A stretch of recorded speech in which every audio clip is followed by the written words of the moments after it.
بسم اللہ الرحمن الرحیم۔ اس وقت ہمارے ملک بھارت میں یونیفارم سول کوڈ کی تحریک زوروں پہ چل رہی ہے۔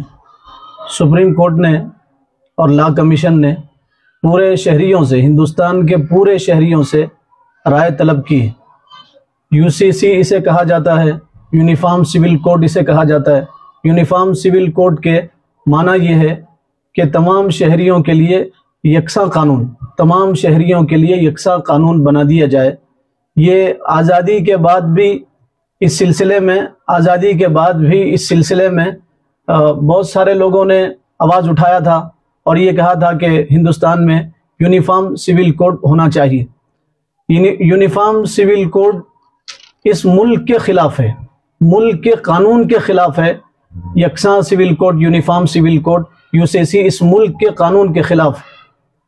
نیشنل اسمبلی میں بہت سارے لوگوں نے آواز اٹھایا تھا اور یوں کہا تھا کہ یونیفارم سول کوڈ بننا چاہیے۔ اس وقت بابا امبیڈکر صاحب بھی موجود تھے، تو انہوں نے کھڑے ہو کے کہا کوئی پاگل حکومت ہی اس ملک میں یونیفارم سول کوڈ نافذ کر سکتی۔ قانون بنانے والے اور قانون ساز بابا امبیڈکر صاحب نے اس وقت کہا تھا کہ کوئی پاگل حکومت ہی اس ملک میں یونیفارم سول کوڈ نافذ کر سکتی۔ اس کو تھوڑا تفصیل سے سمجھیے۔ ہمارے ہندوستان میں دو قسم کے قانون ہیں۔ ایک قانون ہے کرمنل قانون، کوئی آدمی چوری کرتا ہے، وہ کسی بھی مذہب اور دھرم کا ماننے والا ہو تو اسے کیا سزا دی جائے گی، اس کے لیے برابر کا قانون ہے۔ غیر مسلم ہندو چوری کرے گا تو وہی قانون ہے، مسلمان چوری کرے گا تو وہی قانون ہے۔ کوئی آدمی کسی کا مرڈر کرے اور قتل کرے، اس کے لیے کیا قانون ہے، تو اس کے لیے یکساں قانون ہے۔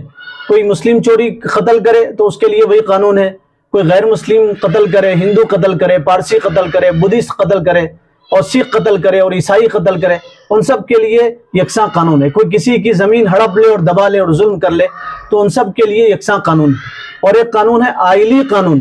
آئلی قانون کا مطلب یہ ہے کہ ہندوستان کا ہر شہری اپنے مذہب میں آزاد ہے اور اپنے مذہب پہ وہ عمل کر سکتا ہے آزادی کے ساتھ میں۔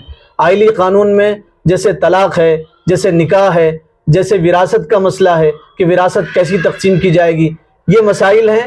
تو ان میں ہندوستان میں یہ قانون بنایا گیا تھا آزادی کے بعد۔ ہندوستان کی آزادی میں تمام دھرم کے لوگوں کا یوگدان ہے اور تمام دھرم کے لوگوں نے یکساں حصہ لیا ہندوستان کی آزادی میں۔ اور جب ہندوستان آزاد ہوا تو تمام دھرم کے لوگ مل کے بیٹھے اور تمام دھرم کے لوگوں نے یہ کہا کہ ہندوستان ایک جمہوری ملک ہے، رنگا رنگی اس میں تہذیب ہے، ہر 20 کلومیٹر کے بعد اس میں زبان بدلتی ہے، تہذیب بدلتی ہے، کلچر بدلتا ہے، اس لیے آئلی قانون میں سب کو آزادی دینا چاہیے۔ اور ہندوستان کی آزادی، ہندوستان میں جن لوگوں نے آزادی میں حصہ لیا تھا تو اس وقت بھی یہ بات چلی تھی کہ سب مل کے اس کی آزادی میں حصہ لے رہے ہیں، اس لیے مذہبی معاملے میں ہر شہری اس میں آزاد رہے گا۔ تو ہندوستان کا جب قانون بنا تو اس میں یہ بات ہوئی کہ ہر شہری کو مذہبی آزادی حاصل ہے، ہر شہری اپنے مذہب پہ آزادی کے ساتھ عمل کر سکتا ہے۔ اب یونیفارم سول کوڈ نافذ کرنے کا مطلب یہ ہے کہ پوروں کی تہذیب ایک ہو جائے گی، پوروں کا کلچر ایک ہو جائے گا، پوروں کا طور طریقہ، پورے ہندوستان کے ہر شہری کا طور طریقہ ایک ہو جائے گا اور سب ایک رنگ میں رنگ جائیں گے۔ یہ ناممکن ہے ہندوستان میں یہ ناممکن ہے، اس لیے کہ ہندوستان جمہوری ملک ہے۔ اور ایسا قانون لانا صرف مسلمانوں کے خلاف نہیں ہے، یہ ہندوؤں کے خلاف بھی ہے، یہ عیسائیوں کے خلاف بھی ہے، یہ پارسیوں کے خلاف بھی ہے اور یہ عیسائیوں کے خلاف بھی ہے، یہ سکھوں کے خلاف بھی ہے۔ اس لیے اب جب لا کمیشن نے رائے طلب کیا ہے تو تمام دھرم کے لوگ اس کی مخالفت کر رہے ہیں۔ یہ ہندوستان کے خلاف ہے اور ہندوستان کے لیے نقصان دہ ہے، اور ہندوستان میں یہ ناممکن ہے، ایسا ہو ہی نہیں سکتا۔ کوئی دوسری کنٹری ہوتی تو ہو سکتا تھا، لیکن ہندوستان میں نہیں ہو سکتا۔ اور جو لوگ یونیفارم سول کوڈ کی بات کر رہے ہیں وہ کہہ رہے ہیں کہ جب یونیفارم سول کوڈ آئے گا تو بہت سارے فائدے اس سے ملیں گے۔ سب سے پہلا فائدہ یہ ہے کہ جرائم کم ہوں گے، جھگڑے کم ہوں گے، لڑائیاں کم ہوں گی، آپس میں اختلافات کم ہوں گے۔ یہ سراسر جھوٹ ہے۔ آپ تاریخ کو دیکھیں تو آپ کو پتا چلے گا، مہابھارت جہاں ہوئی تھی، مہابھارت، تو اس میں تو سب ایک تھے، مذہب سب کا ایک تھا، کتاب سب کی ایک تھی، دھرم سب کا ایک تھا، پھر مہابھارت کیوں ہوا؟ اسی طرح مغلوں کی جو جنگ ہوئی ہندوستان میں وہ مذہب کی جنگ نہیں تھی، مذہب تو ان کا ایک تھا، مذہب کی جنگ نہیں تھی. جنگ عظیم ہوئی دنیا میں، ان کی زبان ایک تھی، ان کا کلچر ایک تھا، ان کی تہذیب ایک تھی، ان کا رہن سہن ایک تھا. اس کے باوجود دنیا میں جنگ عظیم ہوئی، ایک زبان والوں میں جنگ عظیم ہوئی، ایک کلچر والوں میں جنگ عظیم ہوئی. تو یہ سفید جھوٹ پھیلایا جا رہا کہ اگر سب کے لیے ایک قانون بنایا جائے گا تو جھگڑے کم ہوں گے، یہ سراسر جھوٹ ہے اور یہ سفید جھوٹ ہے اور یہ تاریخ کے خلاف ہے. یونیفارم سول کوڈ یہ ہندوستان کی تہذیب کے خلاف ہے، ہندوستان کے کلچر کے خلاف ہے، جمہوریت کے خلاف ہے، فنڈامنٹل رائٹس کے خلاف ہے. اگر یکساں سول کوڈ نافذ ہوگا تو فنڈامنٹل رائٹس ختم ہو جائیں گے. اور مسلمان اس میں آگے کیوں آ رہے ہیں؟ مسلمان اس لیے آگے آ رہے ہیں کہ مسلمان اپنے دیش سے سچی محبت کرتے ہیں.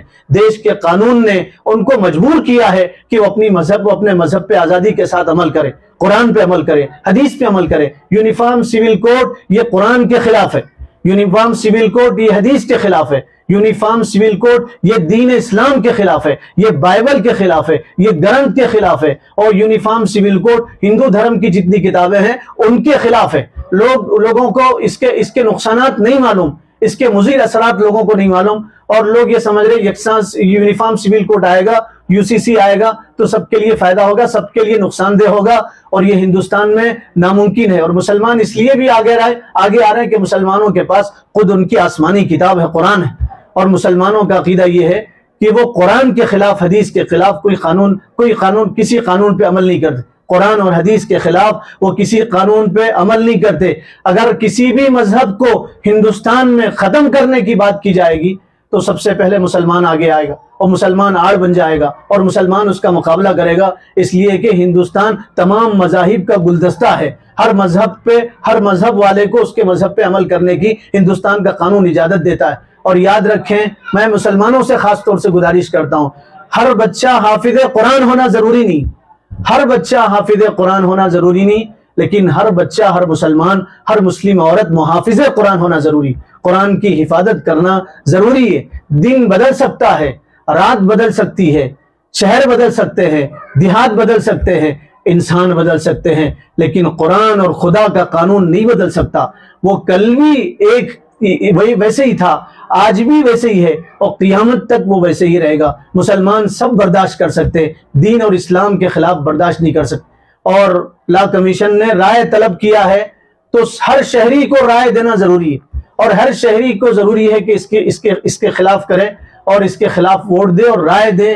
یونیفارم سول کوڈ کے خلاف ہر شہری کا حق ہے. یہ میں مسلمانوں سے نہیں کہتا، ہر شہری سے کہتا ہوں، وہ کسی بھی دھرم کا اور مذہب کا ماننے والا ہو، ہر شہری کا حق یہ ہے کہ وہ رائے دے. یہ احتجاج نہیں، رائے مانگنے پہ رائے دینا احتجاج نہیں ہے. کچھ لوگ یہ غلط فہمی پھیلا رہے ہیں کہ احتجاج ہے، یہ کورٹ کے خلاف احتجاج ہے. اور یہ بات یاد رکھیں، کورٹ کا کام قانون بنانا نہیں ہے.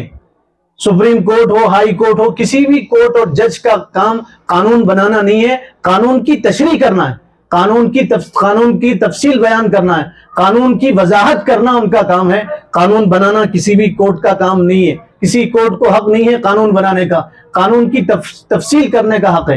تو لا کمیشن نے رائے طلب کیا ہے. میں تمام حضرات سے گزارش کرتا ہوں کہ اپنی رائے پیش کریں. 13 تاریخ تک کچھ رائے آپ کو پیش کرنا ہے. تمام شہریوں سے ہماری گزارش ہے، یہ یونیفارم سول کوڈ ہندوستان کے خلاف ہے، تمام مذہبوں کے خلاف ہے، سب کے لیے نقصان دہ ہے اور یہ ہندوستان میں ناممکن ہے. اس کے لیے آپ رائے دیں. رائے دینے کے لیے ایک اسکینر بنایا گیا ہے، مسلم پرسنل بورڈ کی طرف سے بھی، جمعیت علماء کی طرف سے بھی، جماعت اسلامی کی طرف سے بھی، مختلف تنظیموں کی طرف سے ایک اسکینر بنایا گیا ہے. آپ اپنے موبائل فون سے اس کو اسکین کریں، اس پہ ساری تفصیل آئے گی، آپ اس پہ کلک کریں اور اپنی رائے دیں. 14 تاریخ سے پہلے یہ اسکینر بنایا گیا ہے. یہ اسکینر ہے، آپ سے گزارش ہے اپنے موبائل سے اس کو اسکین کریں، اس کی فوٹو لیں، اس کے بعد اس میں ڈیٹیل آئیں گی، آپ دیکھیں اور پڑھیں اور اپنی رائے دیں. اور تمام شہریوں سے گزارش ہے، خاص طور سے مسلمانوں سے، کہ اس کو جمعہ میں اعلان کریں، مسجدوں پہ لگائیں، ہر مسلمان کے واٹس ایپ پہ بھیجیں، ہر مسلمان سے کہیں کہ رائے دیں. یہ ضروری ہے، یہ ضروری ہے. اگر یونیفارم سول کوڈ بنے گا، قانون بنے گا تو دیش تباہ ہو جائے گا. پورا دیش تتر بتر ہو جائے گا، الٹ پھلٹ ہو جائے گا. اس دیش کی خوبصورتی یہی ہے کہ یہاں مختلف رنگا رنگ کی تہذیبیں ہیں، مختلف مذاہب کے لوگ بستے ہیں. اس کی خوبصورتی یہی ہے. پورے دنیا میں یہی ایک ایسا خوبصورت دیش ہے جس میں مختلف مذاہب کے لوگ رہتے ہیں. یہ رنگا رنگی کو ختم کرنے کی، کلچر کو اور تہذیب کو ختم کرنے کی ایک سازش ہے. میں بہت درد سے اپیل کرتا ہوں ہر شہری سے کہ وہ اس اسکینر سے اسکین کریں اور اپنی رائے پیش کریں، لا کمیشن کو اپنی رائے پیش کریں۔